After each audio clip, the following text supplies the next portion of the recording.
et messieurs, bonsoir. Afrique, diaspora et développement. Roots, une association portée par une jeunesse africaine dynamique et ambitieuse, voit le jour à Paris avec pour mission de redonner espoir et de rétablir la confiance pour une Afrique actrice de son avenir. Dans le nord Cameroun, une crise sanitaire affecte les communautés rurales en raison du manque de soins appropriés et du déficit d'infrastructures adéquates. Une situation qui est à l'origine de la grande mobilisation des populations en quête de mesures palliatives. Voilà, mesdames et messieurs, pour les titres. Afrique, diaspora et développement. Tendre la main, unir et élever, c'est l'objectif de l'association Roots qui vient de voir le jour le 15 février à Paris, en France. Portée par une jeunesse africaine dynamique, ambitieuse et pétrie d'initiatives innovantes, Roots se propose de redonner espoir et rétablir la confiance pour une Afrique actrice de son avenir. Ghislain Cougan. Bâtir des ponts et détruire les murs, c'est l'ambition nourrie par l'association Roots, dont le lancement a eu lieu le samedi 15 février 2025 à Paris en France, à l'occasion d'une soirée de gala colorée par l'expression de la riche diversité culturelle africaine. Cette initiative inédite et louable est l'œuvre d'un groupe de jeunes étudiants de l'école des hautes études internationales et politiques de Paris. Ces jeunes Africains dynamiques et engagés sont animés par une volonté plurielle, unir les pays africains et leur diaspora, unir la jeunesse africaine, réfléchir et agir sur les problématiques africaines. Avec l'association Roots, nous organiserons un voyage humanitaire au Cameroun, dans plusieurs villes, Douala, Garoua. Douala, dans un premier temps, nous serons au contact des orphelinats pour leur apporter des kits scolaires. Garoua, nous construirons des infrastructures, telles que les salles de classe, mais aussi des forages d'eau. Et ce n'est pas tout, les articulations sont nombreuses relativement aux échanges sur des thèmes profonds et d'actualité, nécessitant l'élaboration et la maturation d'une approche stratégique, efficace et consensuelle sur les grands enjeux africains. Nous avons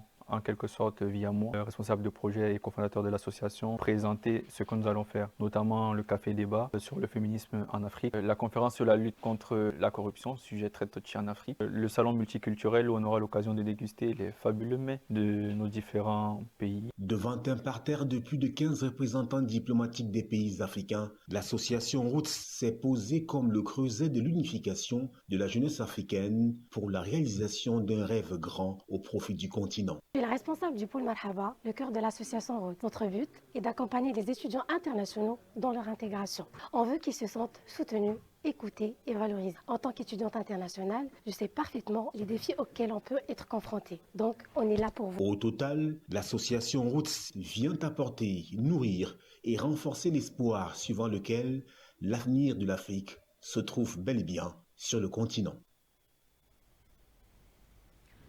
Dans le nord Cameroun, une crise sanitaire met à l'épreuve les communautés rurales. Face à l'absence des moyens de transport, les habitants se rabattent sur des motos à 3 roues pour pallier le déficit d'ambulances. Plus de détails avec Boubakari Adama. Dans le nord du Cameroun, une crise sanitaire s'aggrave. Ici, l'accès aux soins médicaux est un véritable parcours du combattant. Les routes empiétées état et le manque d'ambulances rendent l'évacuation des malades presque impossible, surtout dans les zones rurales. Les conséquences sont tragiques. De nombreux patients, en particulier les femmes enceintes et les enfants, payent le prix fort de cette inaccessibilité. Les complications lors des accouchements deviennent mortelles et les décès dus à un manque de soins ne cessent d'augmenter. Face à cette situation désespérée, les habitants ont décidé de prendre les choses en main. Ils ont trouvé une solution audacieuse, transformer des motos en ambulances à 3 roues. Ces véhicules improvisés sont désormais essentiels pour transporter les malades vers des centres de santé. Depuis l'introduction de ces moto-ambulances, la mortalité infantile a considérablement diminué. Les femmes enceintes peuvent désormais se rendre rapidement à l'hôpital en cas de complications. Pour elles, chaque minute compte. Malgré les risques liés à cette initiative moins sécurisée qu'une ambulance classique, elle offre une réponse rapide et efficace aux urgences médicales. Dans cette localité située dans l'arrondissement de Lagdou, Les ambulanciers à Trois-Roues jouent un rôle crucial dans la vie de la communauté.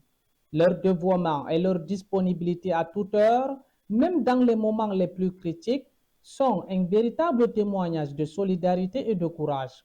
Ces héros du quotidien n'hésitent pas à braver les intempéries et les routes difficiles pour se rendre auprès des malades, offrant ainsi une lueur d'espoir à ceux qui en ont le plus besoin. Si chaque élite locale faisait don d'une moto-ambulance à sa communauté, l'impact serait monumental. De nombreux villages du Grand Nord Cameroun pourraient ainsi être protégés contre la mortalité infantile et les décès dus à un manque cruel de moyens. Cette initiative n'est pas seulement une question de transport, c'est aussi un symbole d'espoir et de solidarité. Elle démontre que même face à des défis immenses, la communauté peut se rassembler pour trouver des solutions innovantes. Un appel à tous ceux qui ont le pouvoir d'agir. Investissez dans la vie et la santé des populations vulnérables. Ensemble, nous pouvons changer le cours des choses. Le haut-commissaire du Canada, Laura Anderson, a visité le centre de promotion de la femme et de la famille à Lagdo, dans le Nord, le samedi 15 février 2025. Cette rencontre a révélé des initiatives locales en faveur de l'autonomisation des jeunes filles. La suite avec Boubakari Adama, une fois de plus. Dans la commune de Lagdo, une initiative remarquable a pris forme du 1er au 3 février 2025. En effet, plus de 150 femmes ont eu l'opportunité de se former à la fabrication de savon et à la teinture. Un projet soutenu par UNOAT en partenariat avec Plan Cameroun International. Cette formation s'est déroulée au Centre de promotion de la femme et de la famille, un lieu emblématique dédié à l'épanouissement des femmes. Ces sessions de formation visent non seulement à transmettre des compétences pratiques, mais aussi à renforcer l'autonomie économique des femmes de la région. Grâce à ce programme, elles acquièrent les savoir-faire nécessaires pour créer leur propre entreprise, contribuant ainsi au développement local. La fabrication de savon et de teinture représente une véritable opportunité pour ces femmes qui peuvent désormais transformer leur talent en source de revenus durables. En favorisant leur émancipation économique, cette initiative s'inscrit dans une dynamique plus large de promotion du genre et d'égalité des chances. Les bénéficiaires témoignent avec enthousiasme des compétences acquises et partagent leur vision d'un avenir meilleur pour elles-mêmes et leur famille. Cette formation est bien plus qu'un simple apprentissage. Elle est le symbole d'une volonté collective d'avancer vers un avenir où les femmes jouent un rôle central dans le développement socio-économique. Ainsi, à Lagdo, grâce au soutien du Plan Cameroun International en partenariat avec UNOAT et à l'engagement des participants, s'écrit une nouvelle page dans l'histoire de l'autonomisation féminine. Un bel exemple d'initiative qui inspire et ouvre la voie à un avenir promoteur. Sport et football, les deux représentants du Nord s'en sortent avec de précieuses victoires lors de la 12e journée. Gazelle refroidit Canon à Yaoundé et Coton sans pitié de Young Sport Academy à Bafoussam.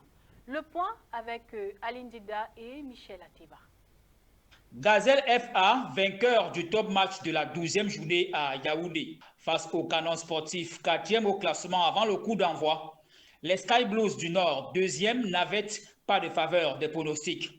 Mais sur le terrain, les poulains du coach Alioum Kada vont déjouer tous les plans de la formation adverse et s'imposer. Un résultat qui conforte la 2e place des Gazélites, désormais avec 24 points. De son côté, Coton Sport de Garoua est resté sur la bonne lancée. L'équipe a continué avec sa bonne série de victoires, 4e successive au total. Face à Young Sport Academy, les Galactiques du Nord assurent l'essentiel et conservent leur 3e place avec 23 points.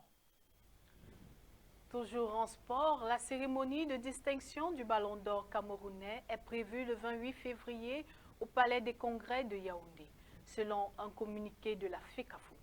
Cet événement va récompenser les meilleurs joueurs de l'Elite One de la Guinness Super League. Les détails avec Aline Dida et Michel Atiba. 2 ans après la dernière édition organisée par l'actuel exécutif, la cérémonie de Ballon d'Or camerounais refait surface. La date du 28 février a été retenue pour l'édition 2023-2024. Un retard lié aux nombreuses difficultés que rencontre la Fédération camerounaise de football. Selon une indiscrétion, ce sont les capitaines et les entraîneurs d'élite qui ont la lourde responsabilité de voter les meilleurs joueurs Elite One et Guinness Super League. À ce sujet, en Elite One, comme meilleurs joueurs, ils sont trois qui sortent du lot. Nathan Douala de Victoria United, John Bosco Tindo, ex de Young Sport Academy et actuel sociétaire de Coton Sport de Garoua. Et enfin, Jules Armand Kouo, meilleur buteur la saison dernière avec les Astres Football Club de Douala. L'un des joueurs cités pourrait succéder à Emmanuel Mahop du Canon Sportif de Yaoundé, vainqueur en 2024. Mesdames et messieurs, c'est la fin de ce journal sur Cam News 24 IFM 103 depuis Garoua. Merci de nous avoir suivis et surtout passez une très belle fin de soirée. Au revoir.